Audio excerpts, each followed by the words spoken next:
Bismillahirrahmanirrahim. Assalamualaikum warahmatullahi wabarakatuh. Welcome, ladies and gentlemen. Welcome, the educator, to our debate competitions. I'm from delegation of SMAN 1 JEREWEH, and I'm here as the affirmative teams. I already structured our cases as follow. So me, as the first speakers, will going to giving you the main arguments that we have in this debate today. I already explained the structures that we have today. Now we are going to the motion that we have. The motion that we have today is this house will arrange the students on a classroom based on their intelligence and academic performance rather than their age. So basically, intelligence is the ability that students have to acquire the knowledge. And the age means how long the students or the people have been living or exist in the world. So the point of the motion is this house will arrange the student based on their ability on taking the knowledge rather than how long they have been living on earth. I already explained the motion that we have. Now we are going to the limitations. The limitation that we have on this motion is that this house this house will arrange the students on a classroom based on their intelligence and academic performance rather than the age if the environments of the student itself, if the students can adapt in the environments, in the academic environments, I already explained the limitation that we have. Now, without further ado, I'm going to giving you some main arguments that I have. Basically, I have 5 arguments about this motion that we have today. The first point, or the first arguments that we have today, why we should arrange students based on their intelligence is because it will help their development faster. So as we know, if the students were in a school or in the class where all the students have the same intelligence as him or her, it will motivate the students to work harder or to study harder. If they study harder, which means the student can develop faster, so they doesn't need to learn the basic course that he or she already know. So yeah, that's why. And now we are going to the second point. The second point that I have today, ladies and gentlemen, is that it will alleviate the burdens that students have. As I say in my first point before, I say that about the student that doesn't need to learn the basic course that she or he already knew.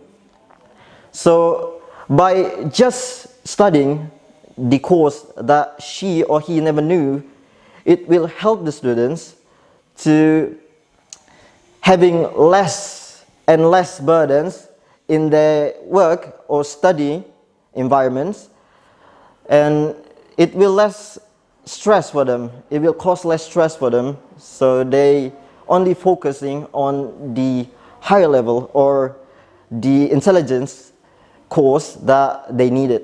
So they doesn't have to learn something that they already knew.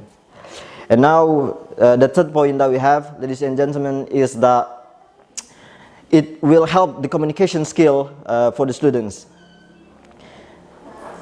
Maybe all of you doesn't know about this, but the thing is, if the smart students and non-smart students, or let me say the non-same, the different intelligent students combine together and they talk to each other, the connection between the topic that they're talking about is not same.